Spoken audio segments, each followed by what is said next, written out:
Welcome to Co-op Mode, round 97. This is the official video game podcast of Secret Friends Unite. I am one of your hosts, Todd Oxtra.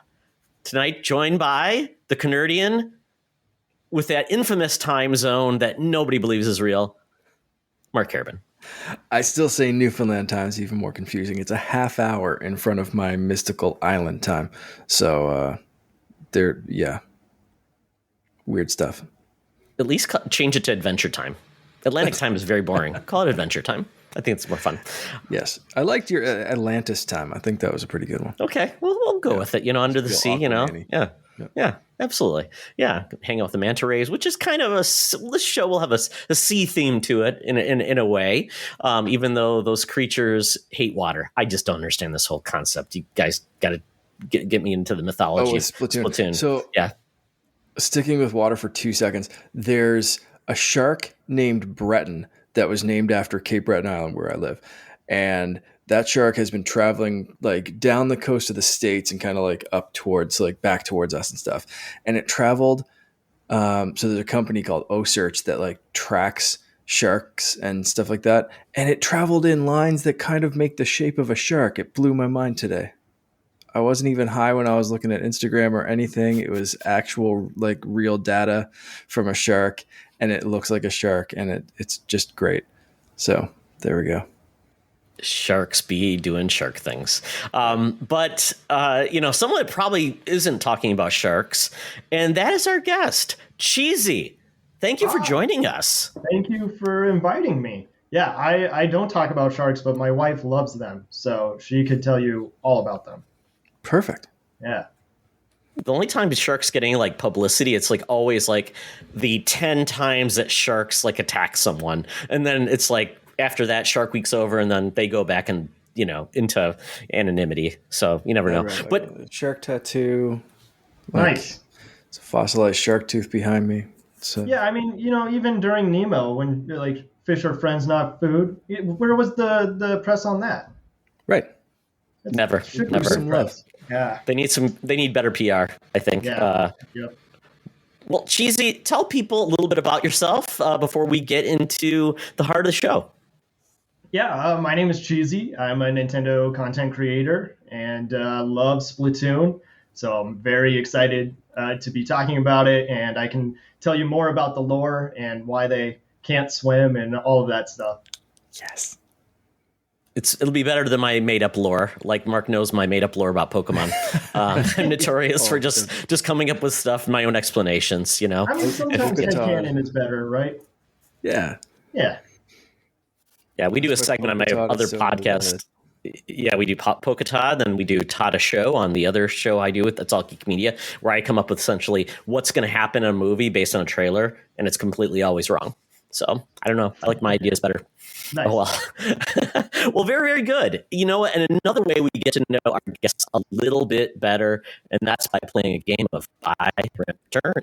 We had 3 choices this week based on third-person shooters, and Splatoon being a third-person splooter. That's perfect. We're going with that. So we have the 3 games in the third-person shooter genre: Gears of War, Splatoon, and Fortnite. Mark is going to be torn. I hate you so much right now. Mark, Sophie's choice. Sometimes you've got to make tough choices. As a dad, I just fixed my mic. Okay, all right. Cool. NVIDIA broadcasts when it's mic, when you take out the noise, it totally screws things up for some reason. So I turned it off. Hopefully I sound okay.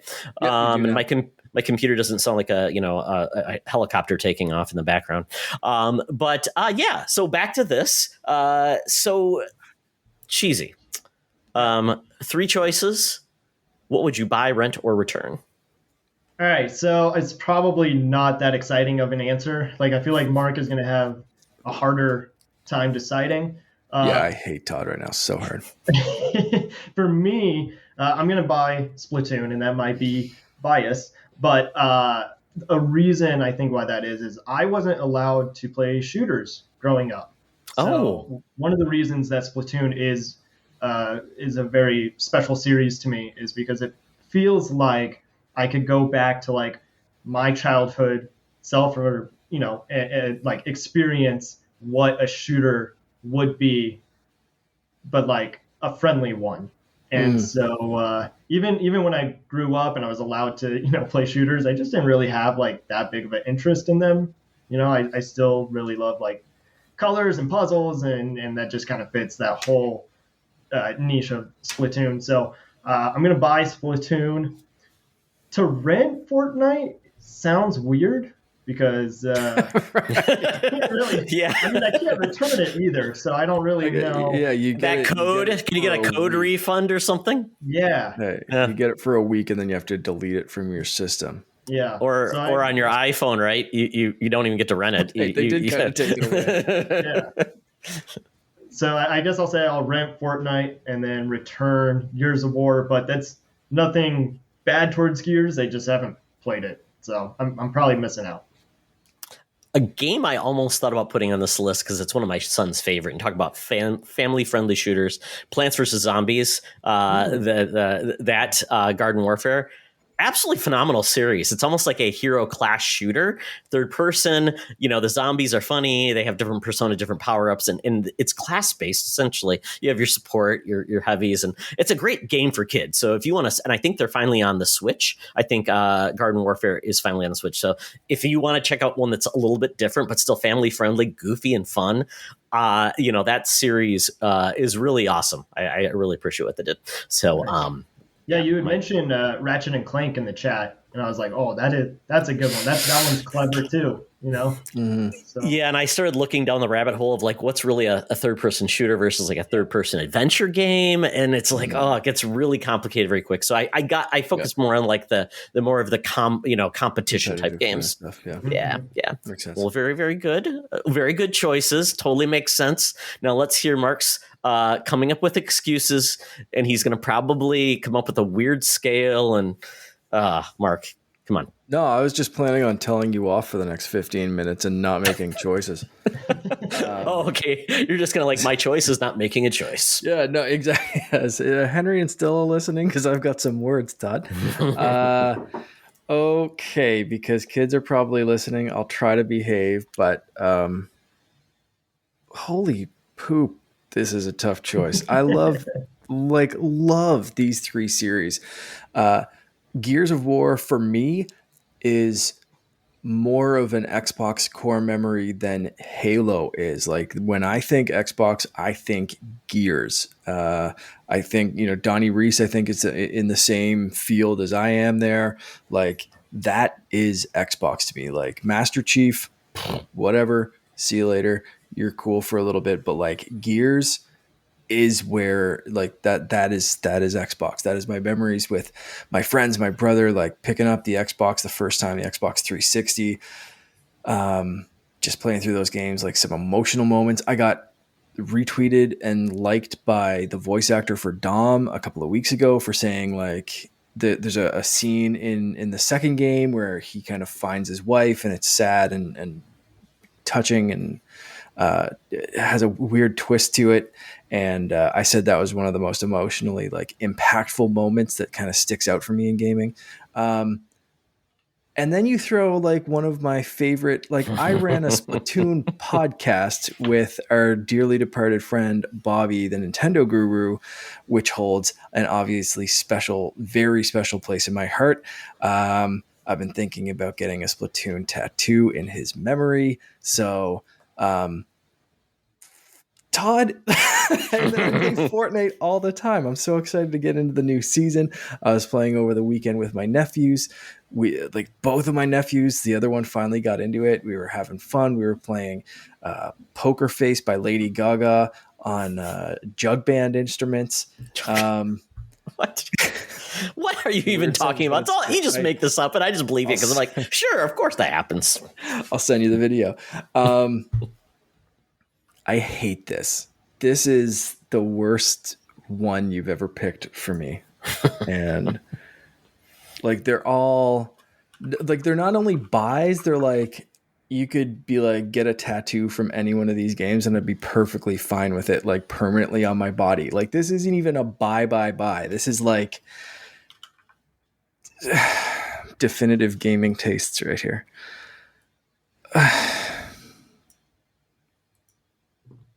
I'm going to buy Fortnite because it's always evolving and there's always something different.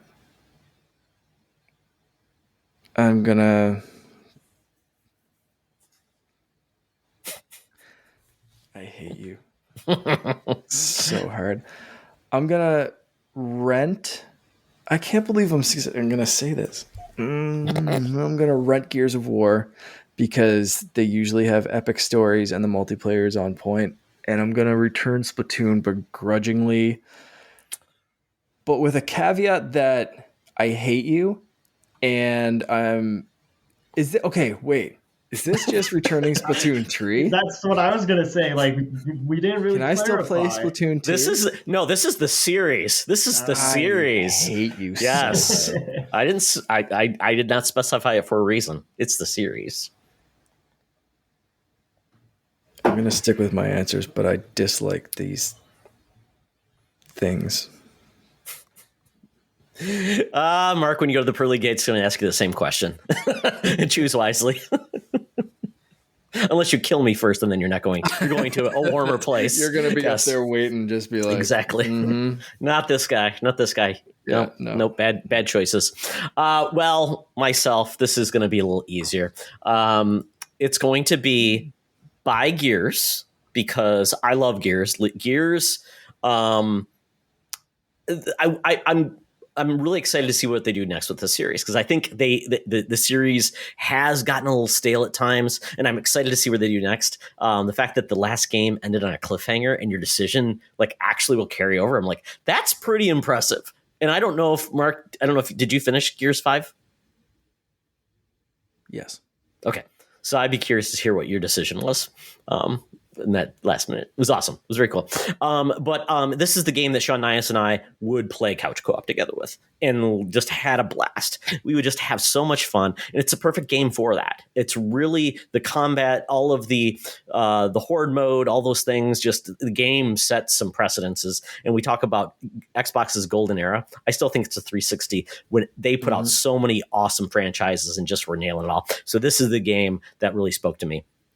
I'm going to rent Splatoon because I typically play the campaign, don't really get into the multiplayer that often, and then I bounce off. So it's a series I find fun, but sometimes I'm frustrated with the controls. I'm not a big motion control guy, so my son taunts me, like saying, "Dad, you're doing it wrong," and I even was playing a handheld. And long story short, I'll tell you more about that. But yeah, it's still fun, and I think, Nintendo doing, like, we always blame them for not bringing out new IP. This new IP is probably their most successful new IP in decades. So congrats to them on that. And then lastly, Fortnite. I think I've played Fortnite once. So it's just not for me. So that's an easy one. I will return it or just delete it off of my, whatever I downloaded on. So there you go. That's an easy one. Oh, well, Mark, you can get back at me next time with your buy return. Okay? Deal? I feel like I killed my baby, Todd. Oh, Like, I'm actually depressed. I'm sad now. We'll get in a better mood because we're going to talk about some gaming events, Mark. And Cheezy would love to hear your thoughts on. Well, first, I'm sure you feel sad for Mark because he had to choose between his darlings. But we're going to get into these just some quick reactions to these big events we had over. It was weird September fall gaming events. It's a reality now, I guess. We started off with the Disney Games event. So that was a Nintendo Direct style event with Blessing Adeoye Jr. Doing a very quick fire games, a lot of mobile, some console, some newly announced things, and some just reminder of games that exist. And now they have like Red Hulk. So of the Disney Games event, any surprises or things that stood out? For me, I watched most of D23, but I guess I missed out on the games section. So more on the TV shows and movies. So I don't know what was announced, but interested to hear. Well, I can go through these really quick, and then you can give me your thoughts. First, Captain America and Black Panther, there is a game coming. It's by Amy Hennig is behind this.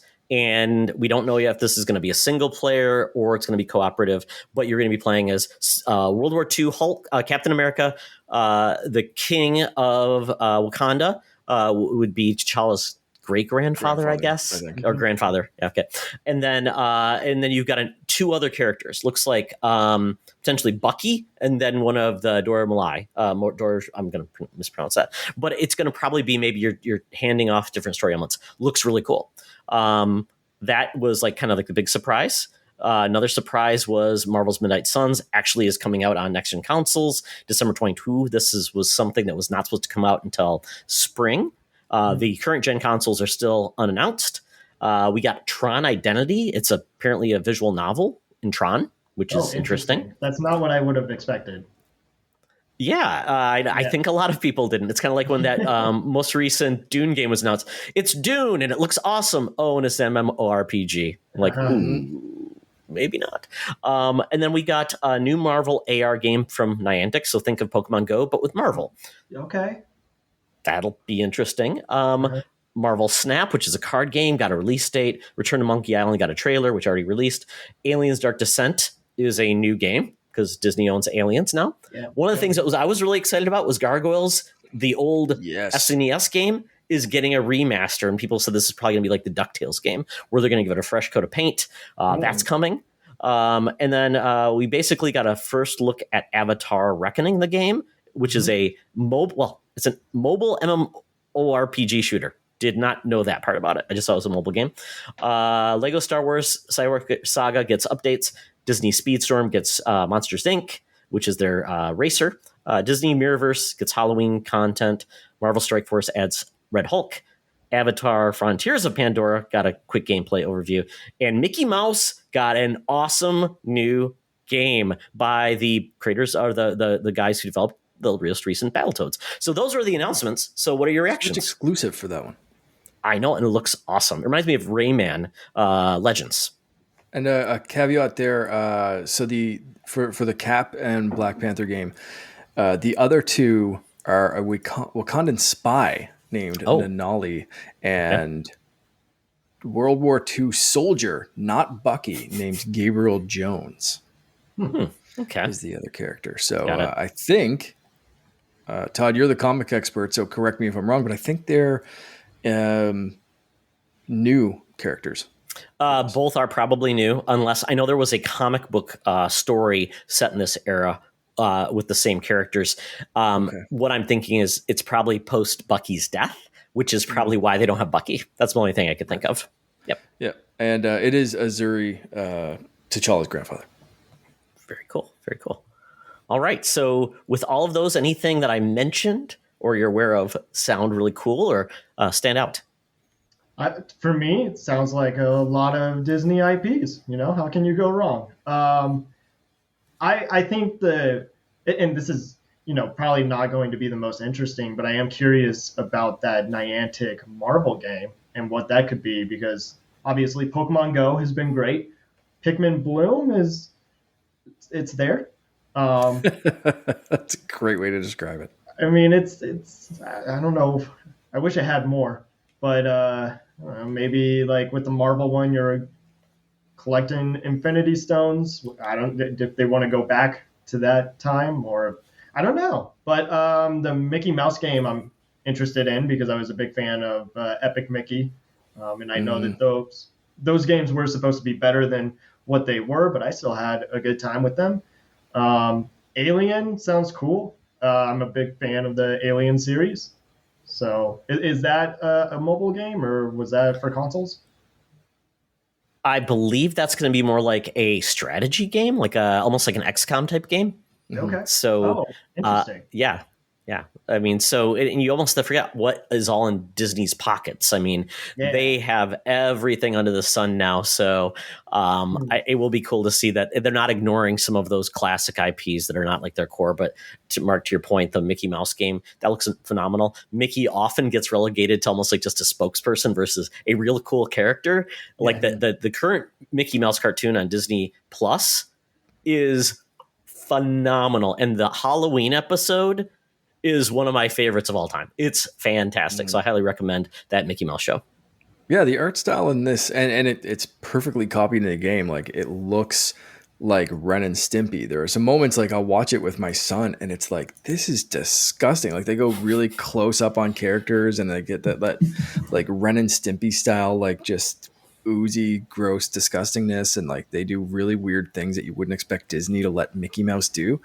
And this game is aping that art style perfectly. So it's such a weird surprise and a nice surprise, and very different from the other like Mickey games and which I also thought were excellent to Cheesy's point. But yeah, looks really really interesting. So I'm very excited for that one, and the Captain America Black Panther game. Just like they were the two standouts for me for sure.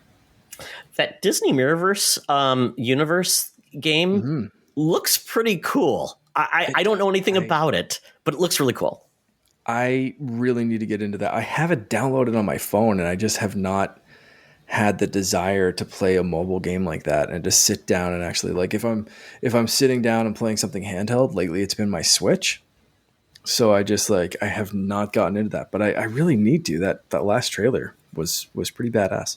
Yeah, getting to play as Ursula and Oogie Boogie. That's pretty cool. Oh, well. Yeah, so that is it for the Disney and Marvel games. I mean, there was probably a lot of people expecting maybe Wolverine game to show up or Spider-Man 2, but didn't happen. So then we go to the next showcase, which was the Nintendo Direct. And obviously, Cheesy, you're a Nintendo streamer. Mark is dyed in the wool Nintendo guy.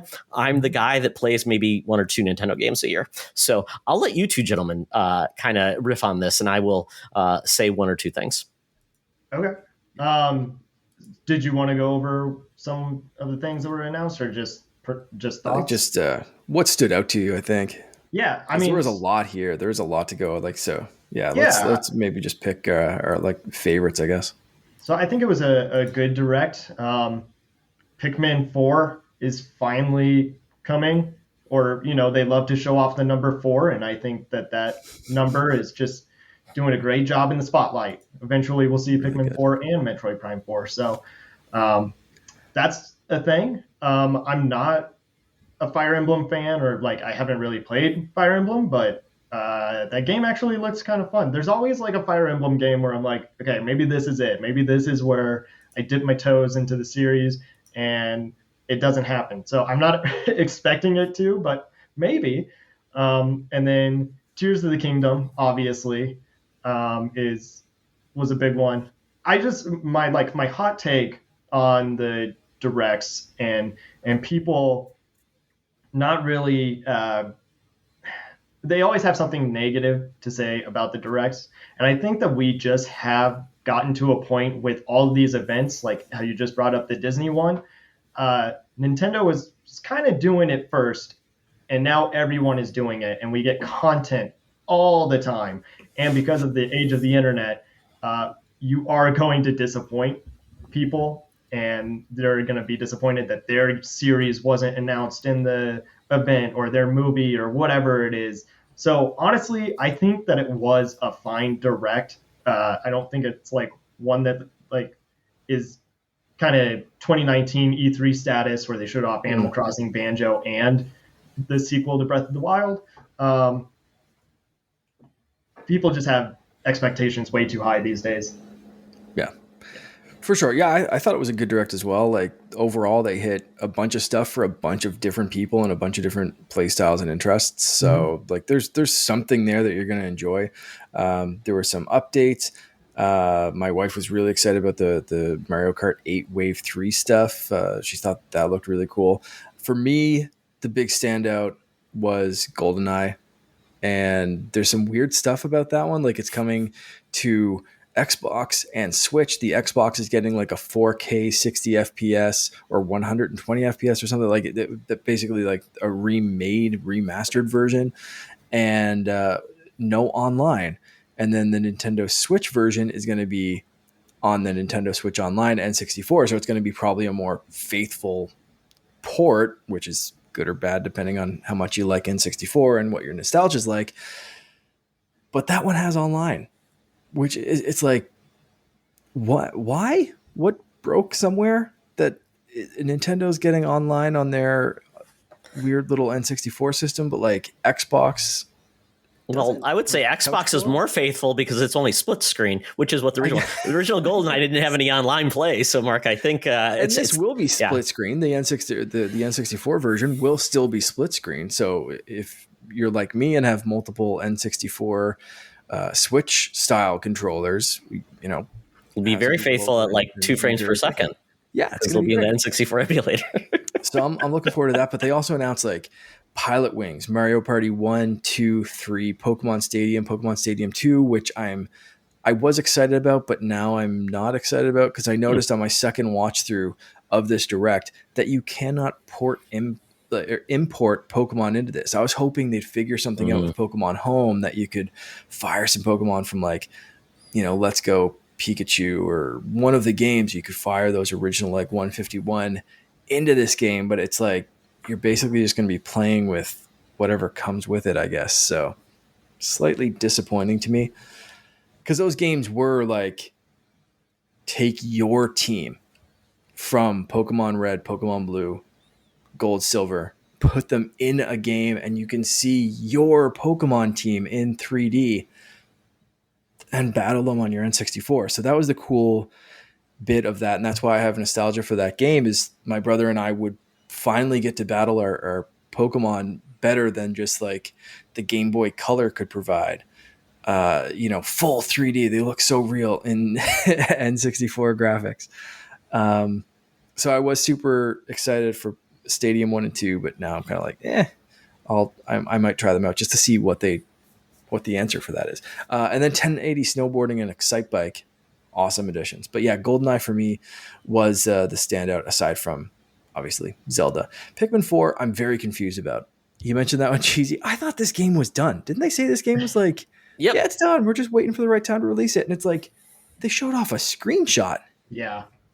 If the game's done, at least show off a trailer. I don't know. Or something. But Miyamoto has a shirt. Yeah. I'm very proud of this shirt that I designed. Cool. Show us gameplay. Please play Pikmin Bloom. Yeah, you can play it closer to the ground. Show me. Like, if the game's done or even close to done, it's supposed to come out in 2023. I expected when they did announce this, it'd be a shadow drop of like, oh, also you can play this in a week, it's just, I don't like some of it was so confusing like that. It's just, it's weird, but Nintendo gonna do what Nintendo gonna do. So, Todd did. Oh, sorry. Go ahead. I saw a lot of the same comments with Tears of the Kingdom and how they didn't really show a lot, but like we're all gonna buy it, And if for that one, I understand. Yeah. Yeah, and part of the magic of the first game was discovering it all on your own. Like I personally, I don't want a direct on Tears of the Kingdom, which I feel like they might do. I don't want to see it. Yeah, if this is all we see for that, I'm good with that for the Zelda game, especially that's about exploration like the first one, like you said, perfect, 100%. Mm-hmm. For Pikmin, I don't know, I expect to see more. I needed to see a little bit more, especially when they talked about a couple of new things, like what makes this different than Pikmin 1, 2, and 3. It's weird. Todd, were any of these games one of the 3 Nintendo games you will be playing in the next year or so? Well, I will give you my quick take. Kirby Return to Dreamland, Logan absolutely loved that on the Wii. The fact that that's coming back in more of like it doesn't look like a 480p game, which is good. And I'm assuming there's something to it to be a DX game, a deluxe. So I think Logan will be excited about that, or he'll just be like, oh, I liked it when I was a kid, Dad. I don't like it anymore. So don't know. But one of the games that stood out to me that just seems very odd is Fitness Boxing Fist of the North Star. I don't know what this is. I know Fist of the North Star. It's an anime that you punch people and their heads explode. I don't know if there'll be head exploding in this punching game, but that would be great because it's Nintendo. This trailer had me laughing so much because of the way it was worded. Because they said it like everyone is familiar with this, and maybe it's the most popular anime, and I'm the only one that's missing out or something like that. But the way that they worded it in the trailer was like, Yeah, the characters that everyone's super familiar with are finally on your Switch in Everybody's box. here. Everybody's And it's here. like, and they named a couple, and I'm like, have I missed a full franchise on Nintendo? Like, what is going on here? But Hey, like Mark, that, put Finn on your lap and you're going to watch a marathon of Fist of the North Star. I guess so. You'll be a man soon, Finn, after watching this. Other than that, just a ton of like cloud releases, ports that I didn't expect, like Sifu and It Takes Tunic. Two. Yeah, and Tunic I expected, and I think they did announce it, and they finally. But I mean, like It Takes Two and Sifu are pretty. I mean, next gen games. So I mean, I don't know how well they'll perform. They might be like 720p, 30 frames per second, but it's interesting that everything is still coming to Switch, despite the hardware not really being the best for these games. But I think it's, hey, put everything on there that'll work. And if it's horrible, oh well, we tried. I'm good with that. But on the the Zelda trailer, I always think it's hilarious when they say we can't give you the title, give you the win. Like Tears of the Kingdom, unless you're throwing tears as your weapons or you're collecting tears. I'm assuming this is. But beyond that, it's probably going to be 60, 70 hour games. I just think it's so silly when they say that. I'm like, really, guys, get over yourself. No one, Breath of the Wild. The Breath of the Wild was not a weapon. It was just wild breath. Yeah. So I give anything away for the game. It's just so silly. But I will be curious to see when this game finally comes out in May, which they announced. Really, why it took 6 years to have a game essentially using the same engine. A lot of the physics is already in place. This feels like a Majora's Mask. Versus, and I know there's going to be new territories and things like that. It's in the clouds, like Skyward Sword, and doing some things like that. I do worry about the hardware, though. Being able to, I mean, this is going to be a Zelda made for Switch, which the first one wasn't made for Switch. It was made for Wii U and essentially ported to Switch. So maybe it'll be in a better shape. But I hope the hardware doesn't hold back the ambition. That's my biggest concern with this. And I kind of wish this was a like that staggered release of it's going into Switch and the next Switch hardware at the same time, because Nintendo loves to double dip. They've done it many, many times. So maybe not going to happen. But that was just my thoughts. But that's Nintendo. You mentioned the Skyward Sword comparison. At the end of that trailer, when he jumps down from the sky, I'm like, he's going to land on the loft wing. He's going to land on a loft wing. Nope. And he lands on a friggin' like Concrete frisbee thing. bird or something, like concrete bird paper airplane. I'm like, what? Go away. Give me a loft wing again. So that would have been delightful. I don't want to control that damn loft wing, because if I had to do it like the Skyward Sword, that's when I stopped playing that game. I'm not going to be flopping your Switch around. It's just going to be good. Just. So I was thinking about that. Like, would they be extinct? Because technically, Skyward Sword is like the first in the timeline. Yeah, I honestly, I don't know. They might be extinct. That's sad. Is that in the Hyrule Historia? Like loft wings, the last sighting of a loft wing. Yeah, sorry. I hope not. So I saw, or I listened to IGN's Nintendo podcast, and Seth Macy had a theory that it's actually Tears of the Kingdom, and that there's, when you look at like the statue that they show, there's like 7 emblems that are around that, like the art or the like wood craving or stone craving, carving, and maybe that's the different 7 3D Zelda games, and so that they are like really doing kind of a Zelda multiverse kind of thing. Oh, cool. That'd be cool. Apparently, I don't know if that's going to happen. But apparently, they did say, they did clear up the rumors. It actually means Tears of the Kingdom, refer to teardrops, not drips. Yep, it was. Yep. I didn't expect them to clarify that. Oh, okay. They did. Yeah, they did. So I heard the same. Sorry, Seth Macy. I still like that. That could still work. I mean, you could get tears from different kingdoms and still make a multiverse. I mean, like you said, we've seen Skyward Sword, and then there's a little bit of Twilight Princess in there as well. So I don't know. Interesting. I like it. Well, very good. Yeah. So winter, they were focused on winter games, and then they did say and more. So they always have that caveat, so they can say we lied. We're actually going to talk about a game in May, which is not winter. Sorry, Nintendo. Then we moved on to Sony State of Play. This was a very Japanese-centric, TGS-focused event. We get the God of War Ragnarok trailer that really lit the world up. People are excited for it. God of War is probably one of my favorite games of all time. I've talked about it before. I just think it's a masterpiece in regards to gameplay, story, and just directing of a one-cut continuous game. It's phenomenal. Love it.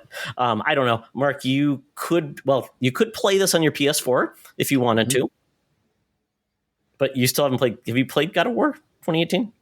No, I was just talking to my brother about borrowing his actually, just on the weekend. So I have to see. I asked him if I could borrow his copy. He was like, sure. And then he showed me Monster Hunter. And when we get into what we've been playing, I'm going to talk about like trying out Monster Hunter. So he said, yes, I could play God of War, but then he got me distracted by monsters and fun weapons. So that might have got pushed back again. I don't know. But that trailer looks so badass. Yeah, I can't wait to play it. And if you got a PS4, you can play it. It's going to look best on PS5, of course, but still, it's nice that the game is available for others as people still try to find PS5s. Then we've got Tekken 8, which is like one of my favorite fighting game series of all time. That's why I got a PlayStation 1, was to play Tekken 3. Loved it. This looks awesome. Tekkens don't come out that frequently, so this is pretty cool. There's been 5 in, 25 years. That's not many. So it's pretty impressive. So I'm excited about that. Then we got a Like a Dragon game. So this is basically Yakuza, and it's essentially a prequel, like in feudal Japan. Don't understand it, but if you like that stuff, it's there. Sony is launching a loyalty program, and they actually refer to it as loyalty program, which sounds lame, but you can get like little not NFTs, but look like NFTs. So don't try selling them, folks. They got Rise of the Ronin. It's a new Team Ninja game that has feel of like a Ghost of Tsushima. PSVR 2 got that Tales from the Galaxy's Edge Enhanced Edition announced, which is very cool. And Hogwarts Legacy is getting a PlayStation exclusive quest. So there's kind of like, and they had a lot of more Japanese-y things if you like more of the Japanese-centric games. But this was definitely a weird feel for a State of Play. It's not a PlayStation showcase, so it's a little smaller. So anything jump out beyond the God of War trailer? For me, it was really just God of War. Like I can't believe that is a game and not a movie. It just looks so beautiful. And I know that there's going to be a lot of talk around Elden Ring for Game of the Year, but from the looks of it, of what we have seen of God of War, it definitely deserves to be there. Yeah, and I think a lot of people said, it just looks like more of the same, but they have announced some of the cool elemental effects. The shield is going to have some unique weaponry. They've actually added some new mechanics to the different buttons. And Atreus looks like he's going to be more of a more intricate part of the combat system too, which I really liked a lot. So I'm excited. That game is coming in November. I keep forgetting it's coming because I'm like, that game's not coming. I have to wait for it. And like, oh no, it's 2 months. I'm so excited. So that is the PlayStation event. And then, Mark, you added this in last minute. We talked about the Ubisoft Forward event, what it would be. I really didn't see anything that really interested me. So it's really your take, or Cheesy, your take on that Ubisoft event. I do want to stop for a second and go back to PlayStation because I mentioned the God of War trailer looked badass. But I need, like, PlayStation, what are you doing? Like, they, in the same week, they went on this complaining little woe is me story about like, it's not fair if Xbox buys Call of Duty and makes it exclusive, but here's some exclusive PlayStation stuff, like Hogwarts Legacy is only going to have this exclusive quest on PlayStation, and here's this and this and this. And then they go with PSVR 2 and announce that PSVR 1 titles, like, that's where they're drawing the line of we believe in generations. Like, get your head out of your ass and start either like clearly messaging things, and like the reasons they gave behind it, like people were discrediting instantly on Twitter and Reddit and stuff. It's like, man, because like people were saying, it's the head tracking thing, and then people were like, no, that works on Steam VR like instantly with a ton of different headsets. The game just basically looks at the headset to say like, where's the head at? and what directions it's looking in. Like, I'm sure it's more complicated than I'm making it sound, but at the same time, it seems pretty doable on Steam. So probably some light patchwork or like hardware related stuff to make it translate. And then the complaining thing about Xbox with Call of Duty, like Xbox has said pretty clearly, like they're going to leave it on as long as they can. And PlayStation's the one this generation, especially, that doesn't want to play fair. Like, oh, cool, give us Spider-Man and Avengers and maybe we'll give you Call of Duty, or like piss off. I don't know. Like, they're the ones that keep buying exclusivity for stuff. And Xbox is like, we'll let our stuff on anything. Like, look at GoldenEye. I don't know, man. PlayStation pissed me off this week. But good stuff if you're excited about that, or PSVR 2. I will say this. Microsoft is one of the biggest companies in the world. They can buy Sony if they really wanted to, Mark. And when we talk about buying exclusives, Microsoft's buying publishers. I mean, like eating up publishers. We're talking about, and it essentially PlayStation's the only thing holding up Sony. That's why they have to make these really exclusive deals, because they just can't compete with Microsoft on a capital front. They can't do these purchases, so they're probably scared shitless. And they do have to realize where the price is going to be. Nintendo could care less if those games go away, because they don't play. They haven't had a Call of Duty on the Switch in years because it's just not the game they play. So I am curious to see what happens, because ultimately I would love to see PlayStation spun off of Sony. And have someone else help them, because they are the biggest part of Sony now. And just imagine that. Well, imagine if Xbox was the biggest part of Microsoft. They aren't. Xbox could lose. They've lost money for as long as they've existed, and they finally are making money back. So it's an interesting point. So, but it's like, yeah, we talk about the exclusive things that they buy, but Sony funded essentially Death Note or Death Loop. And now it's coming to Xbox. So Xbox essentially got a new game essentially for free. So I don't know. It's hard. And yeah, Jim Ryan's horrible. Their messaging is horrible. They need to fix it. They should patch the games so they come to PlayStation. Because I assuming when like a game like Moss, which I played a little bit of that, when it went from PlayStation to Steam, they had to do something too. Because going from the move paddles to something else, they had to do it. So they have to do that. And yeah, they just need a new spokesman, because Jim Ryan sucks.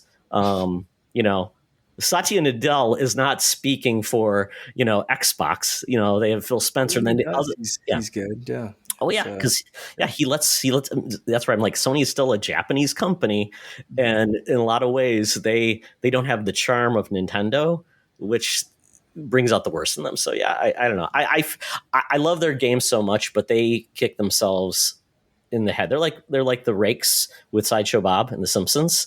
It's like every time they do something good, they find a rake to hit, and I'm like, I'm just so tired of it. I just like playing their games. I could care less about them as a company, to be honest. It's like, just make good games, and I'll just ignore the other bullshit. Oh well.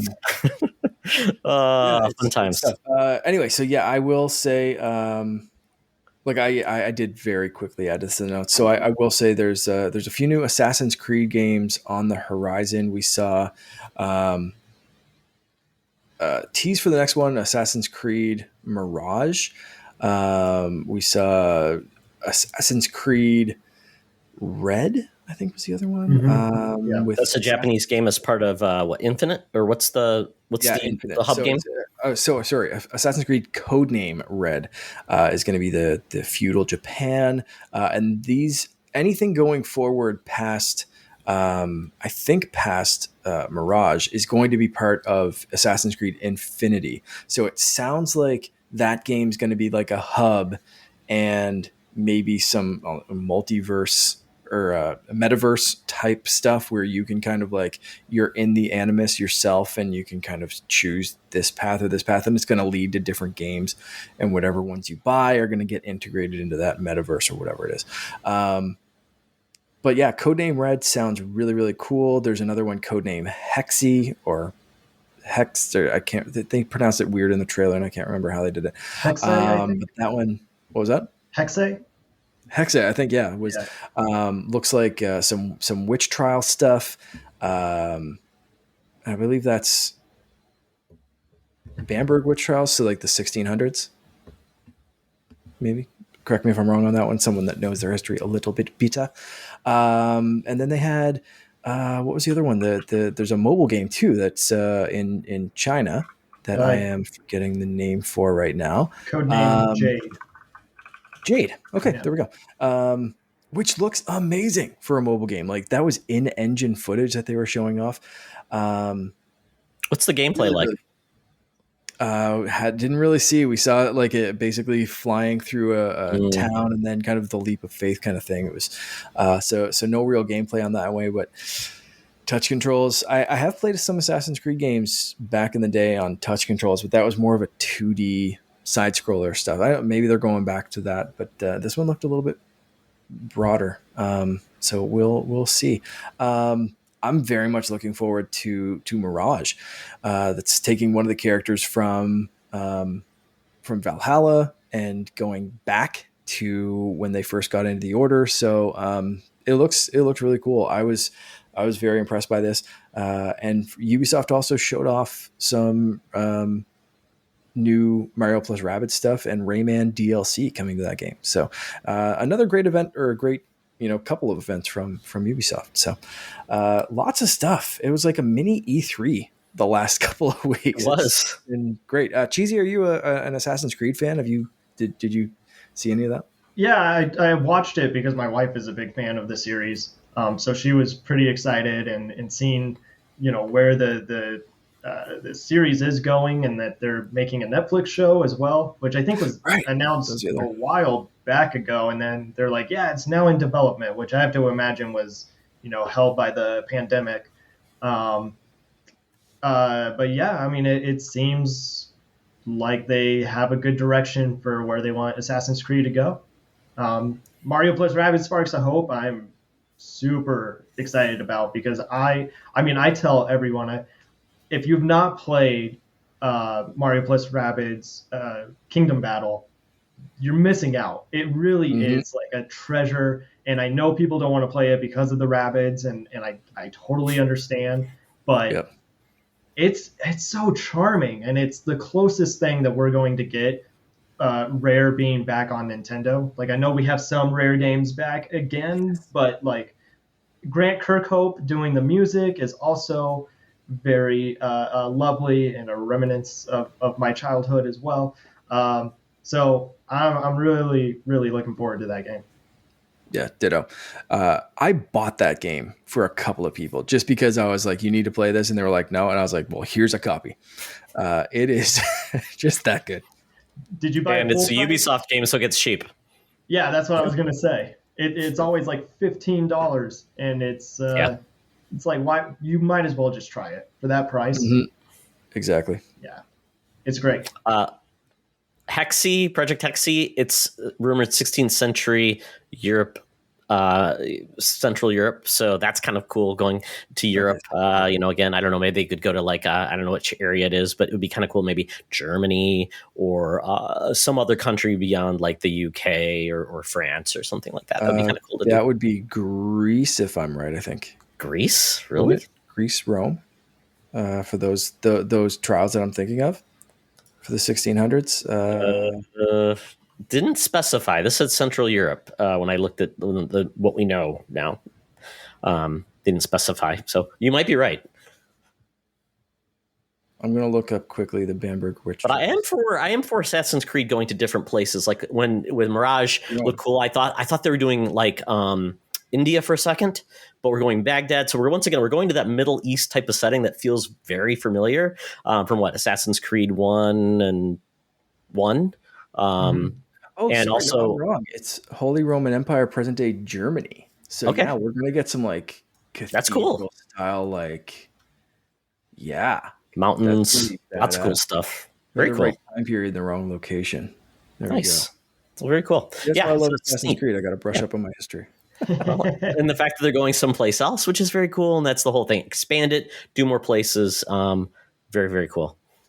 Mm-hmm. Well, excellent. So that's what's been happening in the world of gaming. It's kind of crazy. Now we can talk about the games we've been playing. So I will not even get out of. Well, I will get out of the way for the elephant in the room as it charges through, and that is Splatoon 3.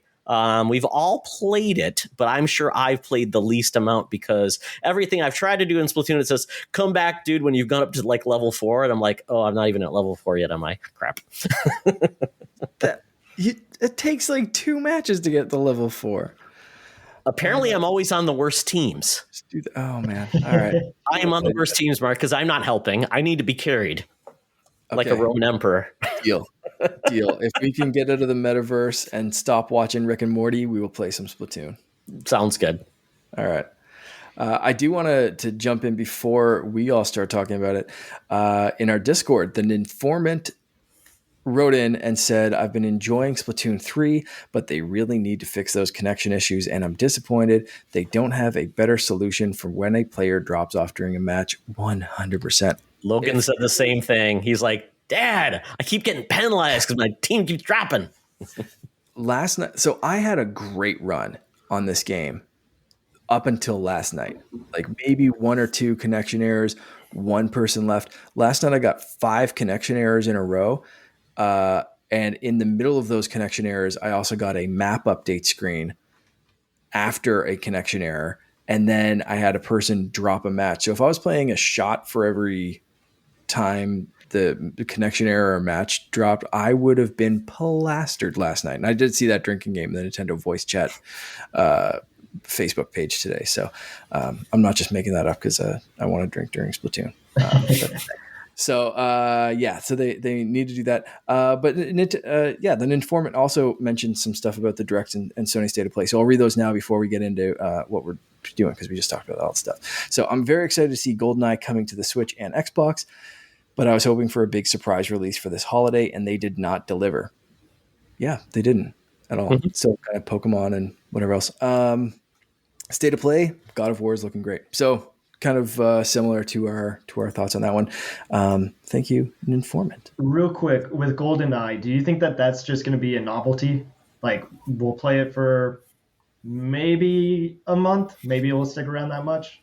Or do you really think like this is going to bring in the older crew that play GoldenEye, and like, because it does have online for Nintendo, mm-hmm. but also I kind of think that means that you can only play online with your friends. So I don't think it's going to be online matchmaking.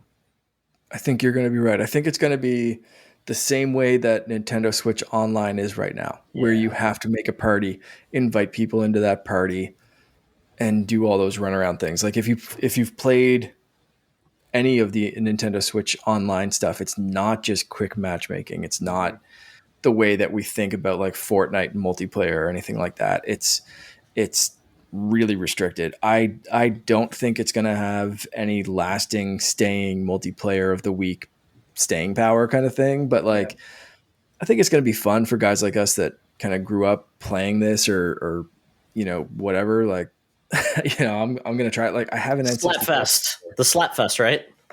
Yeah. Slappers only, no odd jobs. I can't wait to play with someone who's never played this game and just pick Golden Gun. Ass and just slappers only. I'm going to be odd job. Don't worry about it. You should be Jaws, the tall character and the small character, and very unfair. I don't think it's going to stick around for too much longer, other than a quick little drop in nostalgia play. And honestly, that's great for the Nintendo Switch Online catalog as a whole. They just added. On the Sega side, they just added Earthworm Jim. I loved those games growing up. I'm going to jump in. I'm going to play a couple of minutes of it, or an hour or a couple hours or whatever grips me. But it's like, not going to be something I always return to, or like I have to play through or whatever. But like Nintendo Switch Online, there's so much stuff there that when you are feeling nostalgic or you don't know what to play, it's easy to jump into Super Mario World or, Super Mario 64 or whatever it is, like Paper Mario. Like I'm kind of picking my way through that slowly anytime I'm kind of in a lull. I think GoldenEye will be the same. I'm excited that it's going to be on Xbox, to be honest. I do not have the muscle memory of an N64 controller. So, and if you don't, I'm sorry. It's the most unintuitive, worst way to play because it's not dual analog sticks. And it was funny because Yeah, it's hard to imagine. Dreamcast was the same way. You did not have that second analog stick, so you had to use the directional buttons for your thing. And to me, it's a time gone by, and I don't want own an N64 controller. So, and I don't love how Nintendo maps the N64. If you don't own that controller for their online games, it just becomes very funky. So I'm glad it's going to be on Xbox. So with dual sticks, Rare actually was the one that was all behind it. So I'm very excited to see what they do with their game. Quite honestly, so I'll try it out there. And I've never played the campaign, so I think that could be fun. Because that's what I heard. I heard it's got great level campaign. It's a great just level based campaign type game too. So yeah, it really is. And make sure you play it on the different. So if you haven't played the game, each difficulty like changes the stages completely. Mm-hmm. It's not like a modern game where they just throw harder enemies at you or something. Like it can sometimes even change the stage length.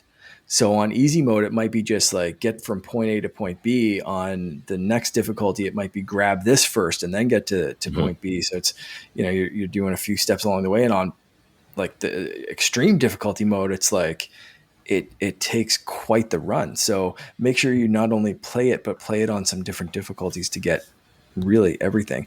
Cheezy, I did want to ask you, because you said you couldn't play shooters growing up. Did you play this game at all?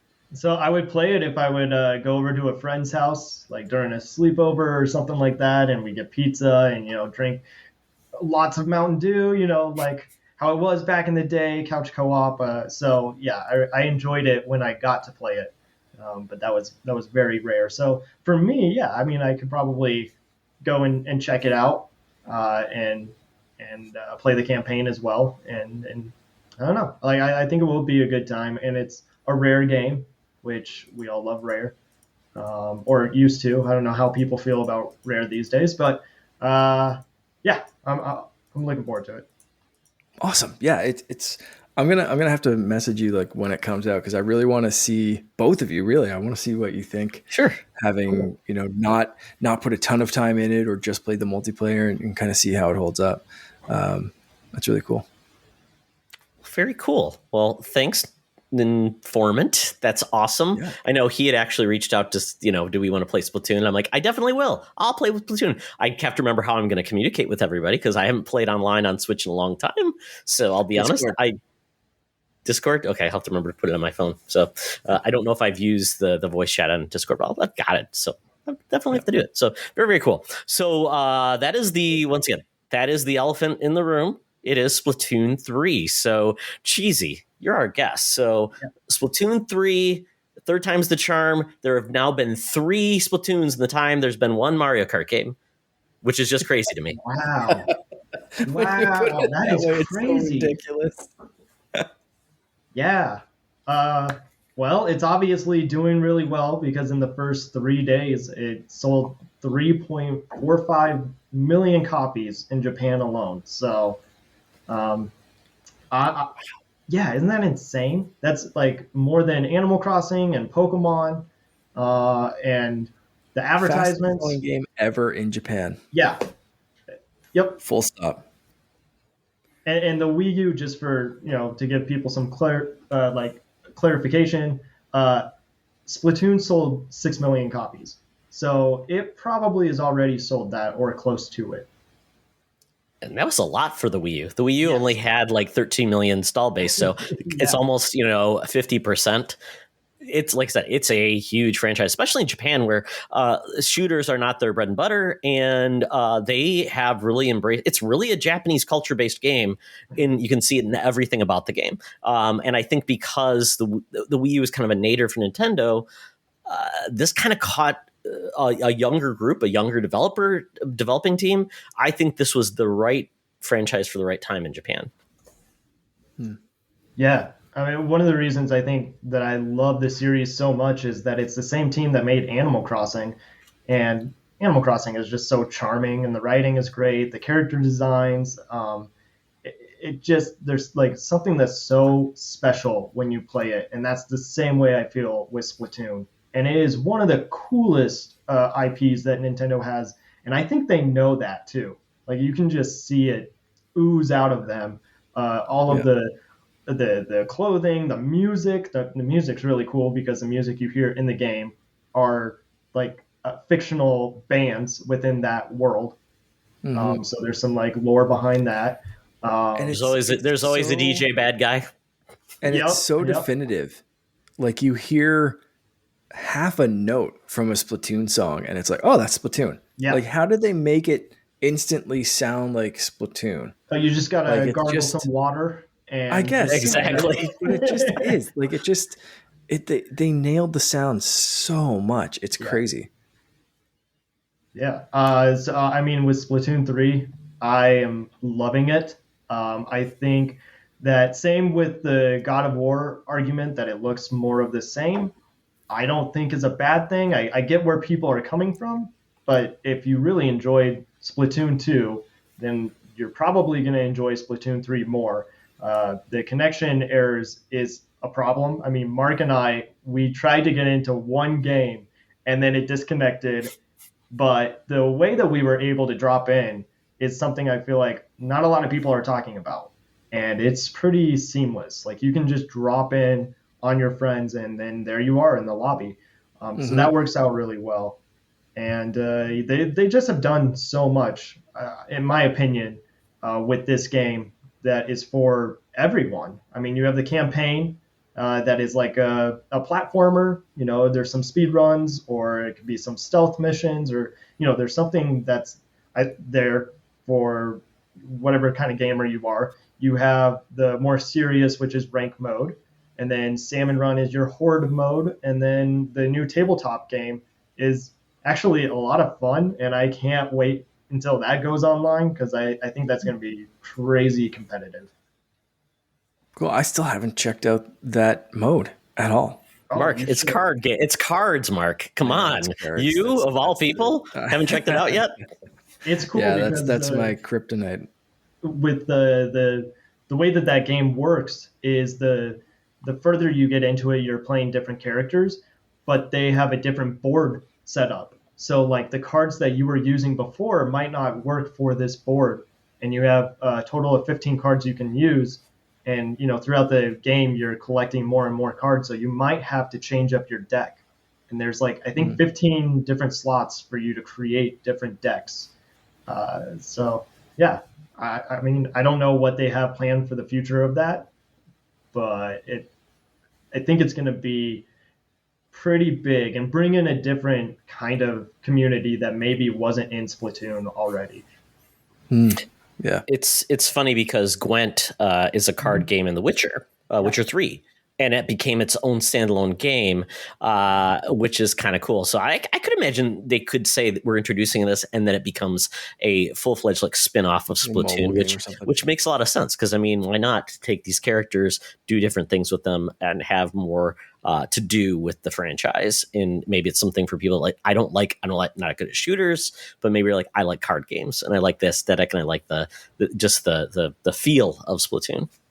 Yeah, what I'm hoping for is that they bring it to Splatnet, because it's the perfect game to just have on mobile. Ooh. And Splatnet is also vastly improved. I use that more than I did Splatnet 2.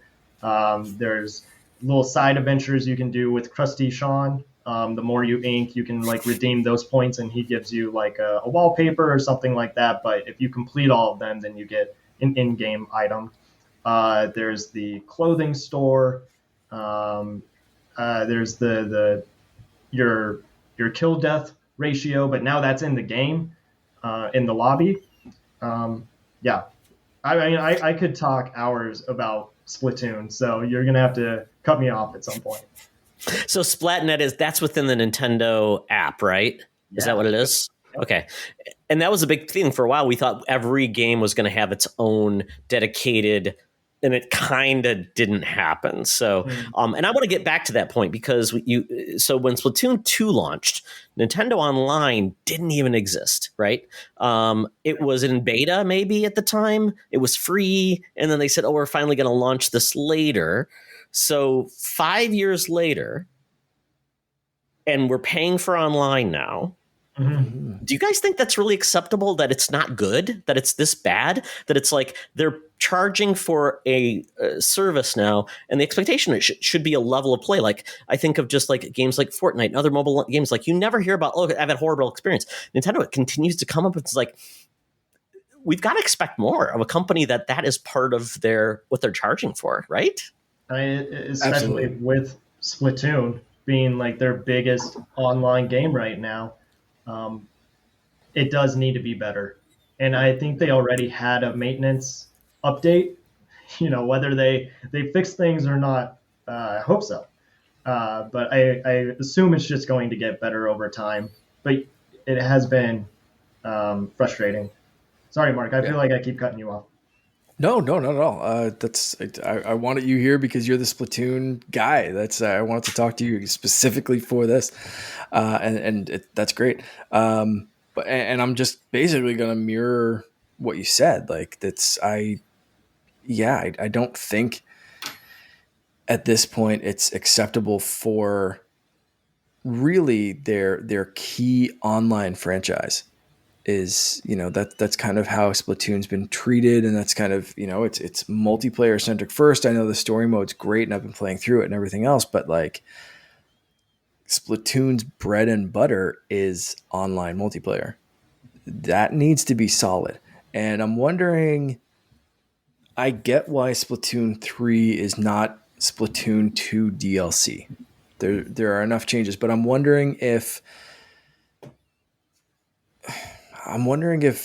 that's also a detriment because it's a new game. There's new bugs to work out, like this kind of stuff. If they kept building on Splatoon 2, like they did with, let's say, Destiny 2, you get your platform, you get your base, and then you keep adding expansions or you keep growing it or whatever. Your base is still solid. You still have that foundation there to build on. Now, Destiny 2, I think, ran into, like we talked about this a couple of weeks ago, I think, where, I've been kind of feeling that itch to get back into Destiny 2 a little bit. But when I look at it, I'm like, I played maybe one or two of the DLC things. So now there's like 76 of them. And I'm like, where do I start? How do I play that much? Do I want to try to get someone online to Sherpa me through all this stuff? Do I want to go after gear? Do I want to get into that? And it feels overwhelming. Whereas at least with Splatoon 3, yeah, you're paying full price for something that looks and feels fairly similar to Splatoon 2, but at least you know that everyone's at the same starting point. You don't have a million pieces of DLC. It's not intimidating to buy Splatoon 3 right now because everyone's buying Splatoon 3 right now. You're going to get matched with people of similar skill levels, hopefully, and you're going to have fun. And there's a lot of different modes to play. And it's not as intimidating as something like Destiny 2. But with that being said, again, I'll go back to, I wish the base was a little bit more solid right now. But and it will be, like the cheesy point, like they've done a patch already. They'll continue to patch it. But like, yeah, now we're paying for this. Like, patch it quicker, guys. Let's go. I'm paying for that. But again, Nintendo Switch Online is super cheap, and the expansion, I don't even consider that like expansion pass for like online stuff. I just want my N64 and Genesis games and stuff. So like for me, it's it's tough, man. Switch Online is so cheap that I kind of, I don't want to say forgive them when there's stuff like this, but like it's easier to look at when I'm paying part of, what is it, like $40 a year or something stupid like that. Like it's, Yeah, it's weird. You get what you pay for, but at the same time, it's like as a gamer, I've played other games that have better uh, online service. But what I will say is they have their, I guess, what is their battle pass, which is the catalog, and it's a mm-hmm. 3 month catalog, and the more you play, the more you earn. There's 100 pages of this catalog, so that keeps people busy, and it's not like you're paying an extra $5 to buy this new clothing set. You just Mm-hmm. get it in the game. So it seems like they are trying to have a better online service, but they still don't get it, or they just kind of wish that it was the couch co-op days and they just can't move forward. Yeah, Nintendo's going to be dragged into the future. I always said I wish they just partnered with Microsoft and let them handle their backbone, do all of that stuff, and Nintendo just focuses on what they're very good at. And I think that would be the best move, but they just like to be independent. Totally get that. So I'm going to ask some questions, if you guys don't mind, because I'm a noob with this. My son has played a lot more. He's been really enjoying it. So a couple things that have changed are Salmon Run is now available all the time, which was my problem because I never got to play it because it was like, oh, you had to be available at Tuesday at 3 a.m. in the morning. And it's like, why was it so like hard? And so I haven't gotten into that. So for someone like me, Salmon Run is the mode I've always been excited about because it is really the PvE, guys collaborative taking on the baddies. That's what I always want in Splatoon. I still want a co-op Splatoon campaign, which I think would be awesome, which I think would be almost like a Destiny. Get 4 guys together, do the campaign together, have bosses, have raids, have fun stuff like that. I think that would be awesome. I still think Nintendo doesn't have that yet. Like I think Federation Force could have been that for Nintendo, but that is kind of tarnished and it was on the wrong platform. But for that, so for me, if I want to play Salmon Run, I don't even know where to go. I don't know if I'm the right level yet because Mark, you were already taunting me because I've only not even level 4 yet. So can I play it right away? Do I have to be better? Is it auto level or is it just like going to be, because Logan was saying it's hard. So I don't know if I can even compete yet. I don't know. I didn't try to go down the Salmon Run door until I was way past level 4. So I don't know the answer to that question. Cheezy, do you? Yeah, I'm not sure if it's level 4 or level 10. I know that you have to be level 10 to do like rank modes. So I'm not sure if they consider that to be like a rank mode. But to just answer your question real quick, because it is really dumb that Salmon Run was only available at some times.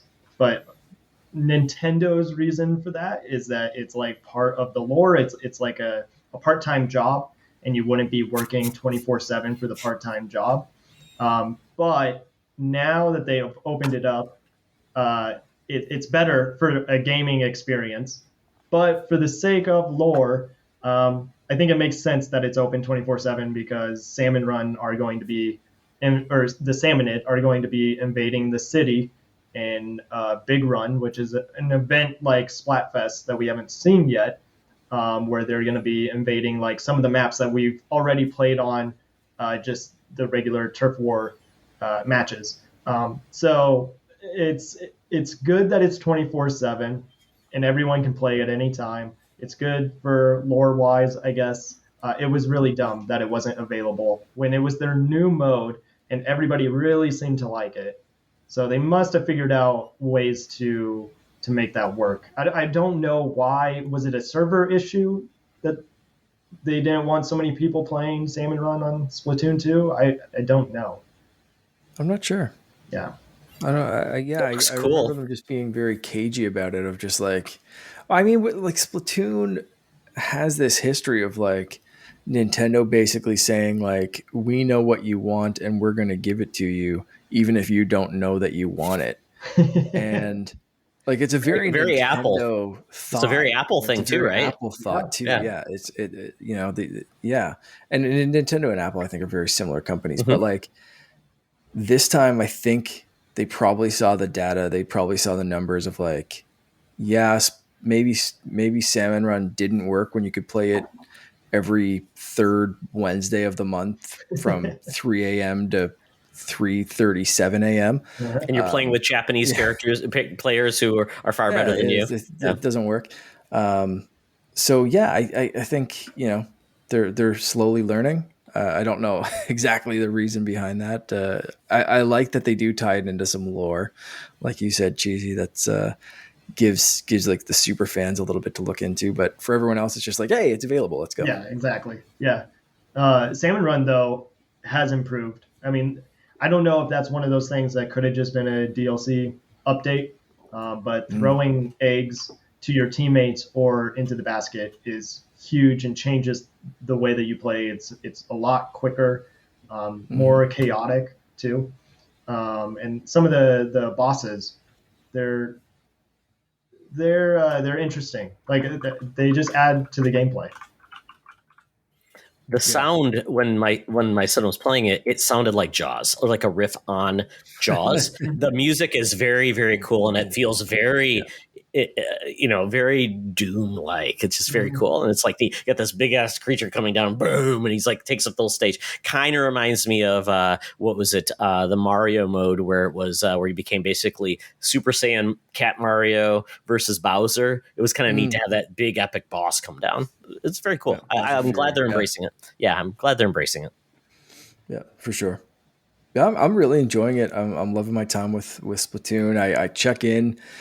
Cheesy, like you said, the app is way better. I check in every day. I just ordered, actually, when you were saying, I was showing off my phone. Like I just ordered a new piece of clothing from the shop. So I'm getting a red battle crab shell. Going to be there to pick up. Yeah, man, it's great. They have some bugs to work out, but like overall, awesome experience. I'm glad Splatoon's back and better than ever.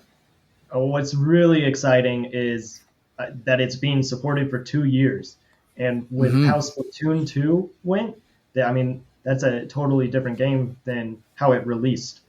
So I'm really looking forward to see like what those changes are. The DLC, which Mark will be part of the expansion pack. I'm sure. Oh, really? Yeah. Okay. I was wondering if that was going to be their move forward, because that's what I thought they were going to do. But I'll never get the feel with Nintendo, because I don't think like the expansions for like Xenogears or no Xenoblade. God, I can't remember. That's not part of the expansion pass. That expansion is a pay only, which is just like weird. So I don't know if Nintendo, everything is always as expected, like Mark said. So it would be a shame if it wasn't, because I think that's how they build value, because they didn't announce like a new platform for NSO yet. There's no Game Boy. There's no. So I would think that's what they would do to continue to add value to it, but maybe I'm wrong. Well, and I'm just assuming, because I think it would be pretty bad if it wasn't on the expansion pack when they put Octo expansion on there. Yeah, that's what I was thinking too. There's a precedent, at least for the series, to be on expansion pass. So yeah, we'll see. Very cool. Yeah, it's exciting times. Nintendo by far has the best lineup of the fall. I mean, they have banger after banger. I'm excited for Bayonetta 3. Mark's excited for Pokemon. A lot of stuff happening there. But let's talk about, beyond that, other games we've been playing. So, Cheesy, anything else you've been playing? I jump into Rocket League here and there. Good. Yeah. But not really playing anything else than Splatoon 3. Like tomorrow, I think, is when you can check your hours, and I'm just really afraid to look at that screen. My wife, she played the Skywalker saga on Switch. So we've been kind of on a Star Wars kick now. We're finishing up Clone Wars tonight. But yeah, I think that game ran a lot better than what people were saying. It's not obviously better than what you play on PlayStation or Xbox, but it's fine. It works. It's funny. It gets the job done. Like, I have that game on Xbox, and I've been waiting for it to go on sale again on Switch, because I know I missed the last sale. Because the Lego games are games that I like to pick at on Switch. They're fine and great when they're running smoothly and have high fidelity on an Xbox and whatever. But for me, I like being able to fire something or like watch the Star Wars movies on TV while I'm kind of like, playing through the funny, silly versions on Switch. So I think that's a great place for them. And I don't regret getting it for Xbox first, but I'm definitely itching for it to go on sale. Yeah, some of the cutscenes would pause, but the audio would keep going. And it's like, I don't remember this part of Phantom Menace. But no, it still, it works. It's fun. Workable. Yeah. Cool. Very cool. So, Mark, I hope you're not going to go down the Monster Hunter rabbit hole, my friend. I don't know, man. It's tempting. My brother's been super into it. He just finished the story mode, and he's like, after the story mode is when things get good. He's like, I need someone to play it with. Do you ever get? And I got into the Monster Hunter for Wii, I think, back in the day. I got pretty into it, but didn't really have anyone to play it with. So I finished the story and just kind of let it go. So for this one, he was like, there's a Rise Sunbreak demo. Download that. See if any of the weapons really feel right to you. And the game's on sale right now for the next like 15 days or something like that. So I got the demo yesterday. I've tried out maybe 4 or 5 different weapons, and like 2 of them really clicked with me. The bow especially. And he uses the hammer, so he's kind of like up front, like blunt force trauma. So if I use the bow and we started playing online, it'd be like up close trauma with a little bit of, you know, me picking things off in the distance. And I think that'd be a cool combo. And I haven't really like played a game with my brother like that for a while, so I'm really thinking about it. I might have to jump in. He said it only took him about 20 hours to finish the story mode, so I might be able to blow through that pretty quickly and get to the end game content with him pretty readily. So I'm teetering on the edge, but I think I'll own that by the end of the week. So I've been trying that out. So if you play Monster Hunter Rise, I haven't played one for years, so give me some tips and tell me which weapons I should try. It's got that cool mechanic. I think it's called I can't remember. It's like the bug thing where it's ultimately like your Spider-Man. That looked cool. Yeah, it's neat. It is neat to use, and I like your little animal sidekicks. It's definitely appealing. Palamute, right? Is it Palamute? Mm-hmm. The Palamute, and then there's the dog Palico? and the cat. You get both. Palico. Yeah.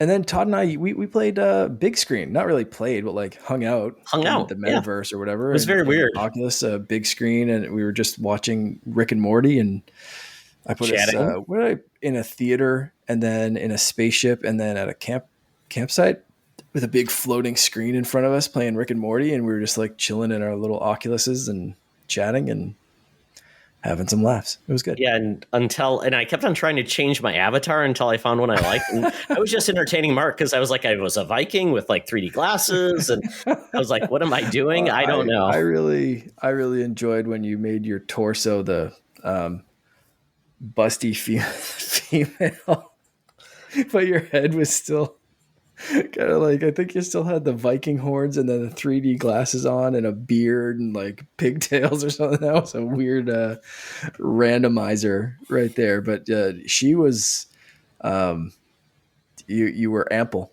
I'll say that much. Yeah, I thought like my avatar from the Facebook Beyond thing would come through, or whatever, it's Horizons would come through, but nope. It was like, oh, you're just this weirdo. And I'm like, okay, I'll be the weirdo. Yeah. And I'm going to try to fix this. Oh no, I hit red. It's like very weird. Yes. Just like it was great. Mark looked cool and I did not. Let's just say it that way. But yeah, it was fun until my headset basically died. So then I'm like, I had to go, Mark. Sorry. But very cool experience. And I broke it out again. I need a better place to play. I almost hit my new TV when I was doing a game. No. So I'm like, I got to figure some place to do this. Because when you were I was sitting down on my couch the whole time watching Rick and Morty, man. I think you were playing that experience wrong. You were playing something else, right? It was. No, I was playing, I forgot what I was playing. I was playing Racket NX, which is a very cool like racquetball game. Where it's very fun. It's really much like Breakout almost, where you're hitting the racket to hit spots and targets, and you get so much health, and you're going, it's in 360, of course. So as I'm spinning around and doing stuff, and as I swung like that, I'm like, oh crap, that's my new OLED. I better be careful. Oh, no. That's not a good place to be. Even though you've got the Guardian effect, the fact is your hand could go beyond the Guardian. So it needs to probably go in my guest bedroom, where the only thing that could hurt is a crappy 19-inch Vizio. So that's probably safer than around expensive things. So yeah, I just need a good place for it. And then my utility room gets set up, then I'm good to go and I can just whack around. Sorry, that sounds bad. No whacking.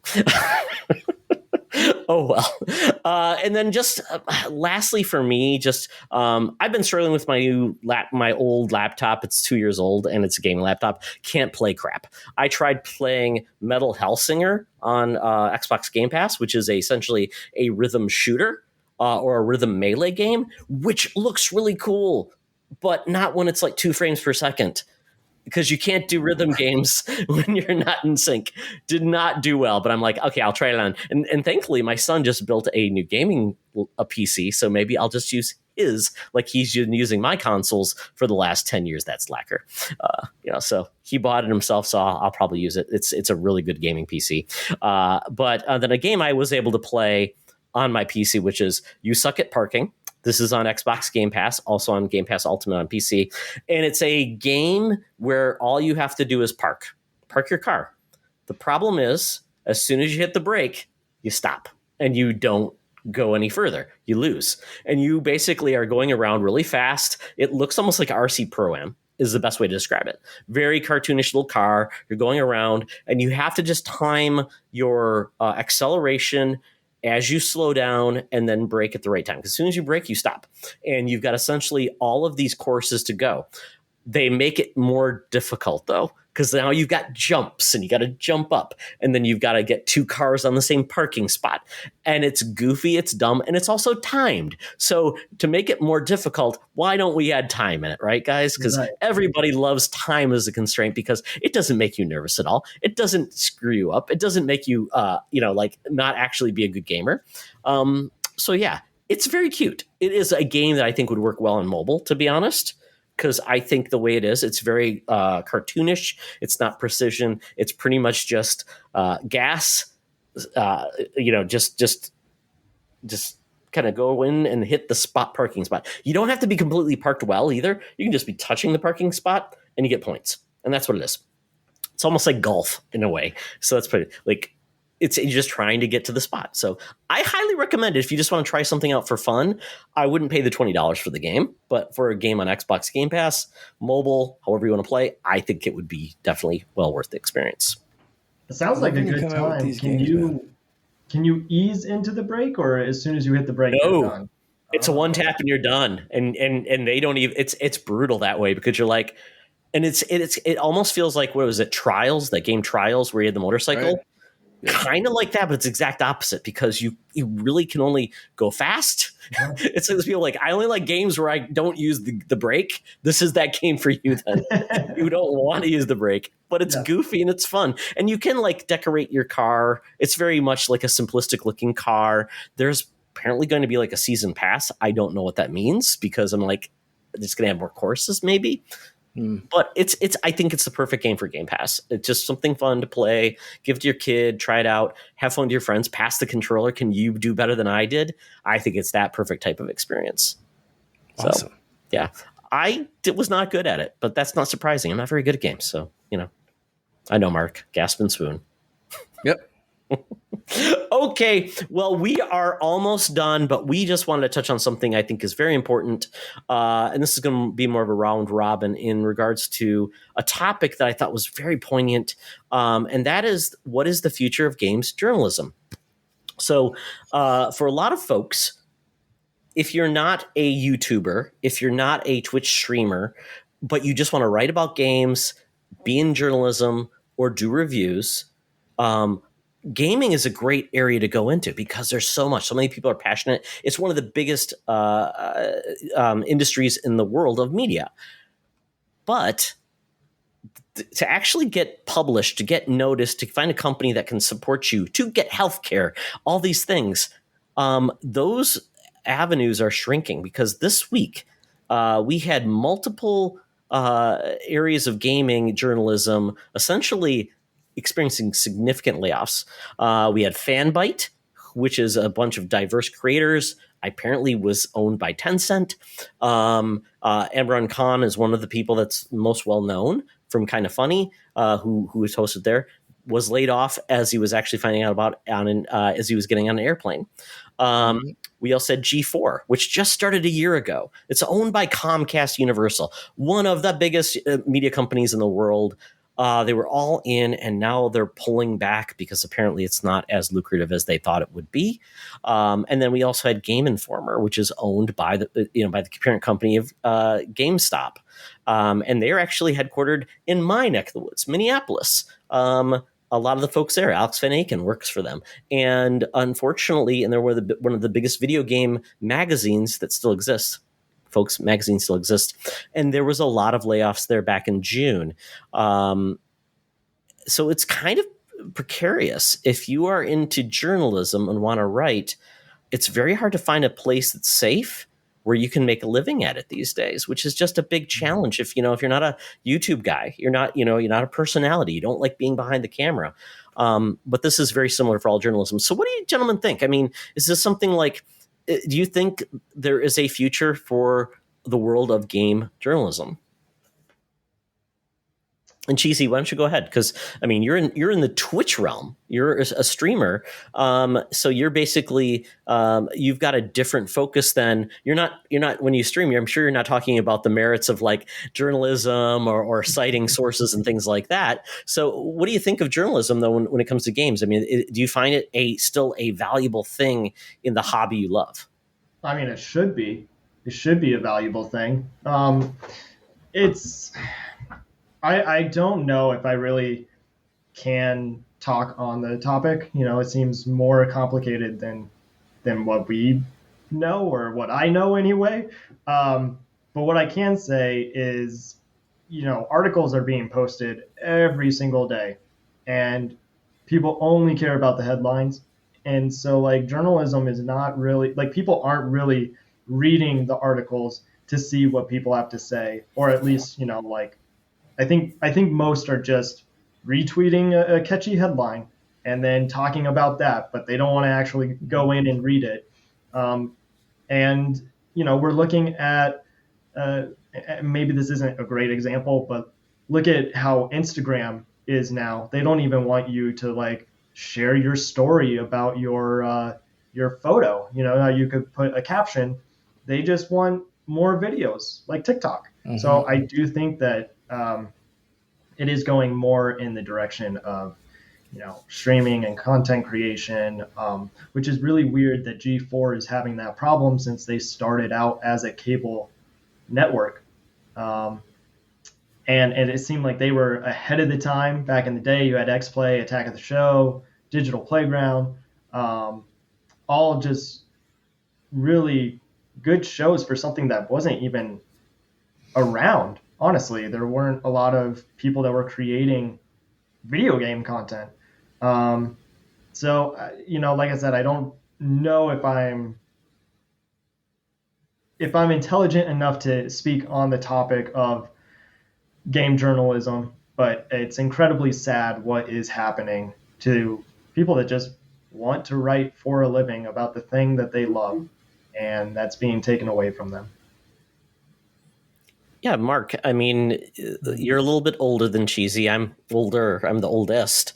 I'm an elder, I guess, at this point. But I mean, when it comes to how you get your news and how you digest video game content that's not when you're playing, does it still hold a place for you outside of the headlines and the hot takes?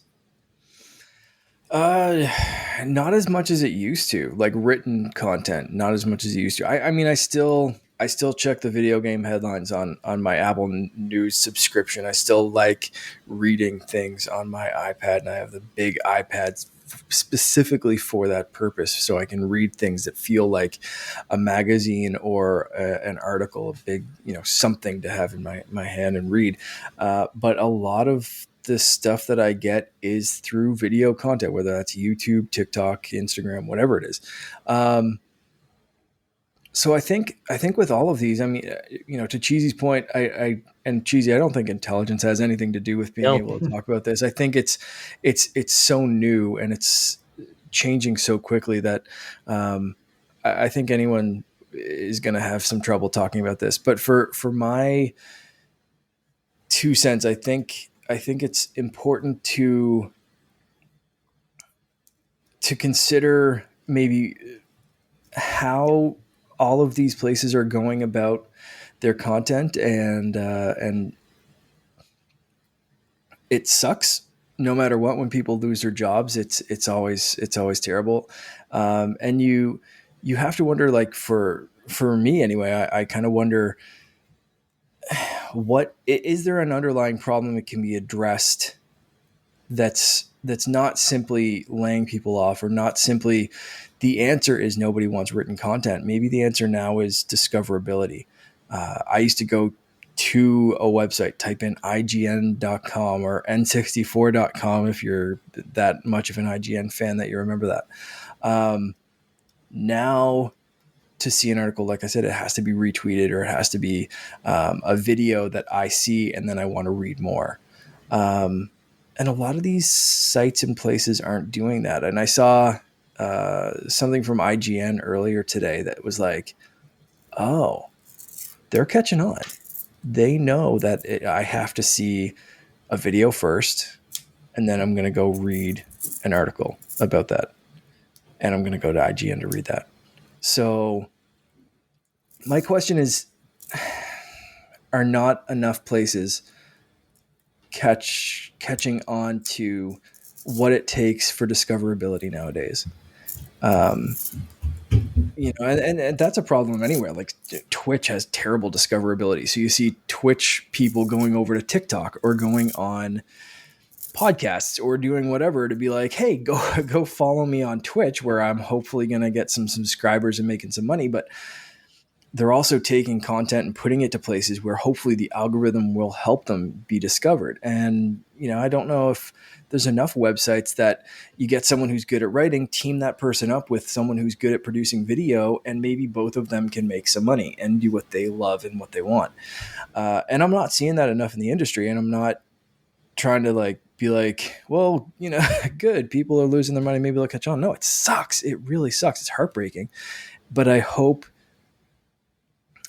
people that want to write about video games will continue to write about video games and get picked up by places or start new places. Like IGN was started by a couple of guys that wanted to write about this. And yeah, they had some backing, but that changed hands here, there, and everywhere. And they've stuck with it and they've made it work. And it's been a lot of tenacity. But I think that's a website that they jumped on podcasts when that was becoming popular. They saw video. They're constantly kind of evolving along with things. Like I said today, I saw a YouTube short from IGN. I was like, yeah, I'm jumping on to read that thing.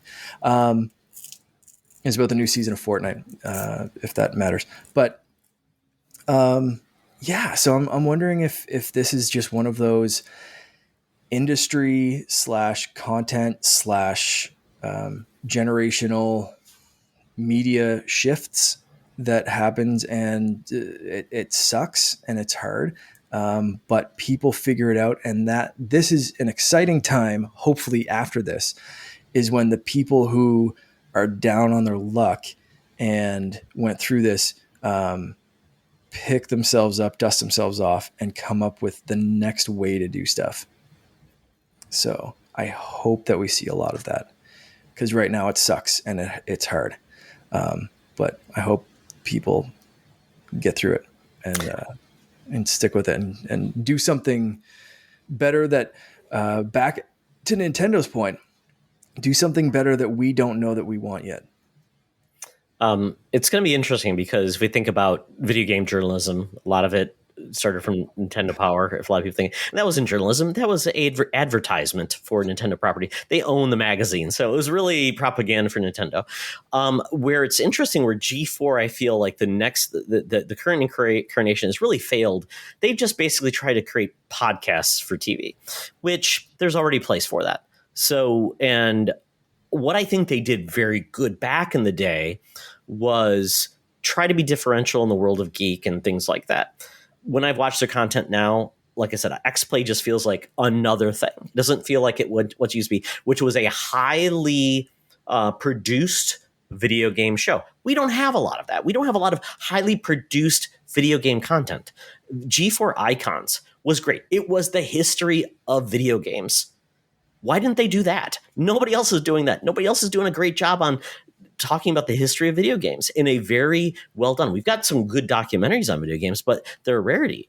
And I just feel like there are opportunities to use the medium, and it's not just a guy just giving his opinion. I don't think we need more people's opinions, to be honest. I know we give our opinions all the time, but there's a billion people doing that. I want people to go deep on things. I want people to tell us why things matter. I don't need, like I said, I think we don't need more YouTubers doing the same thing.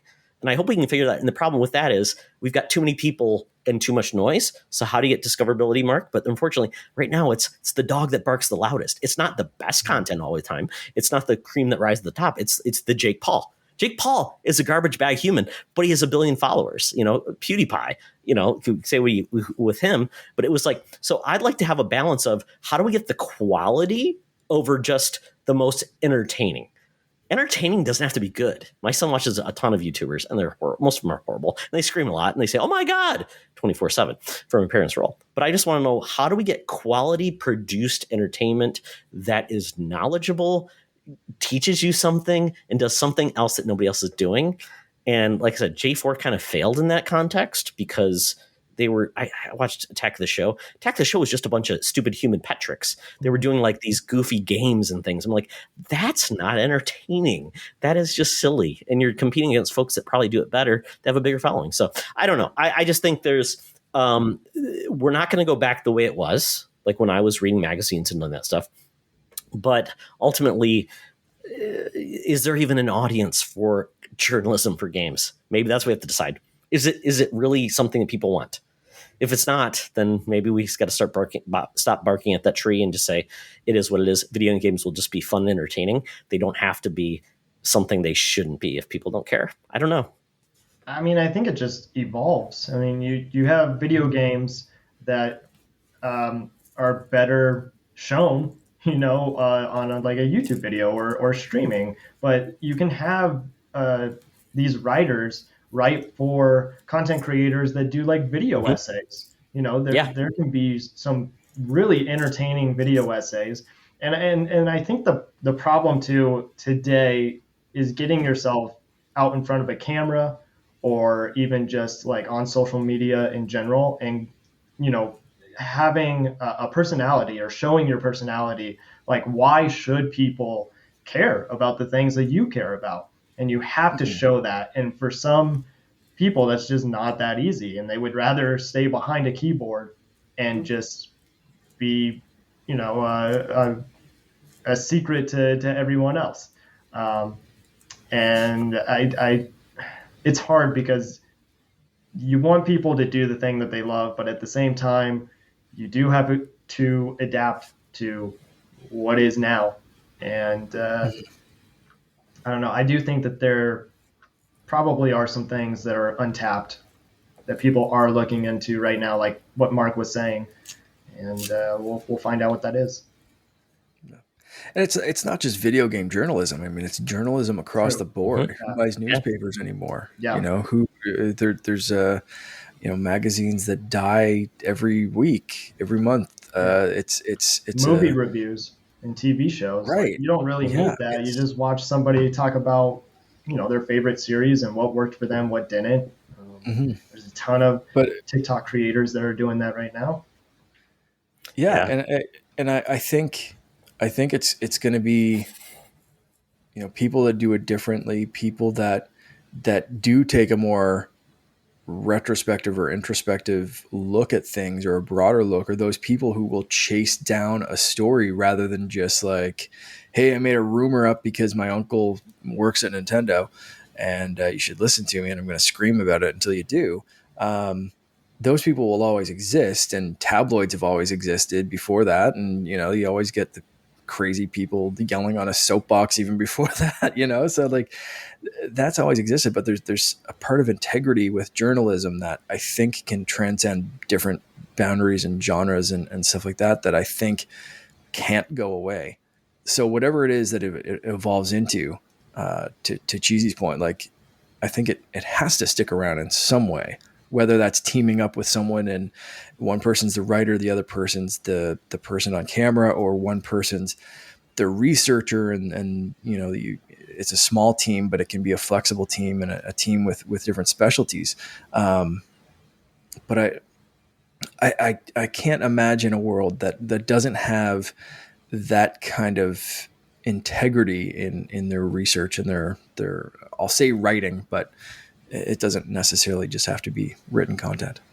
No, I think there's a lot there. I think it's adapting to the times, as we've said. I mean, it's finding out a way to reach people, but that's the hard part. How do you crack that nut, and it's probably asking more from the pillars of who we would say are the gaming gods or the gaming journalist gods, the IGNs, saying, hey, you've got our ear. Show us what the best of gaming journalism can be, because you've got all the eyes. If you're just doing for clicks and things like that, you're going to go away eventually because somebody's going to get more clicks than you. So, we need to move forward.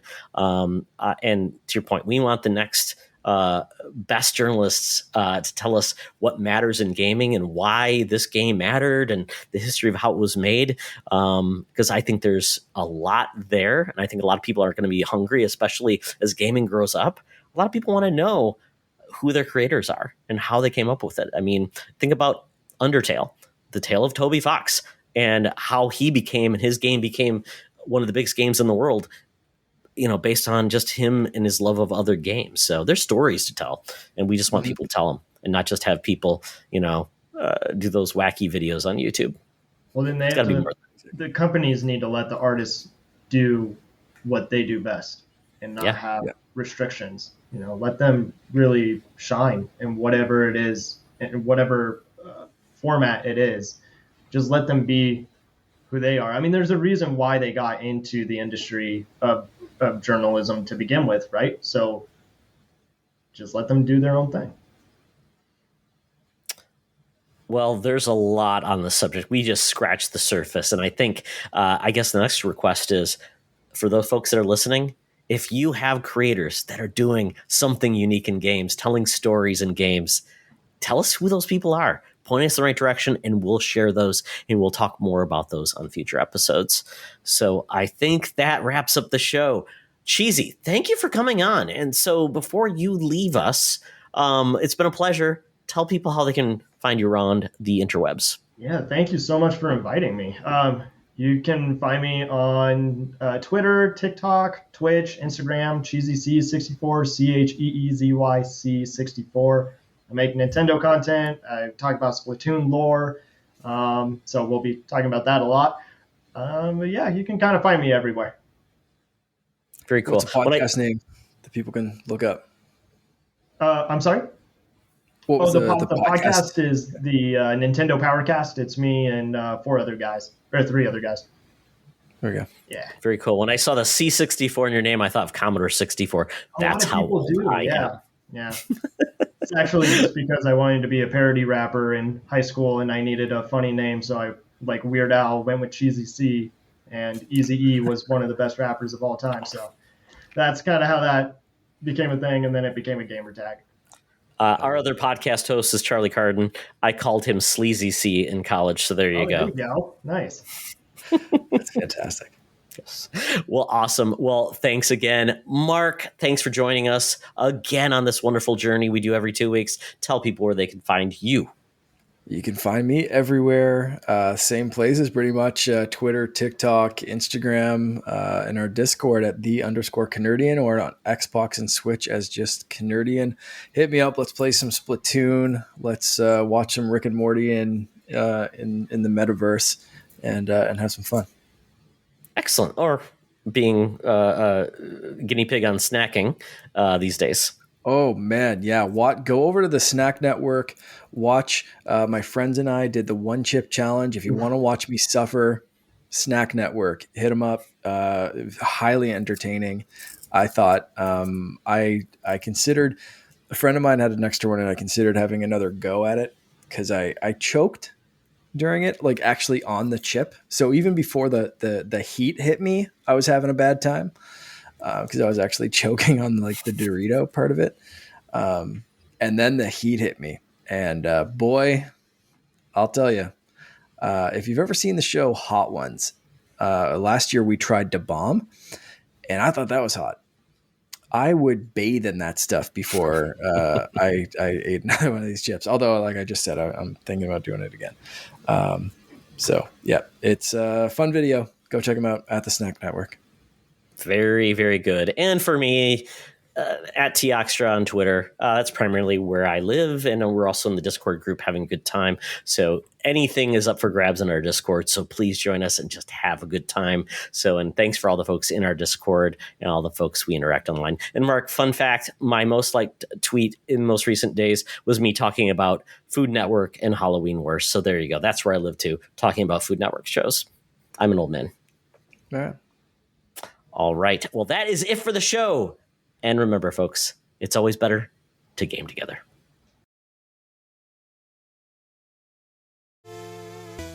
This podcast is part of the Secret Friends Unite podcasting network. Visit secretfriendsunite.com for more great shows, articles, news, reviews, and more.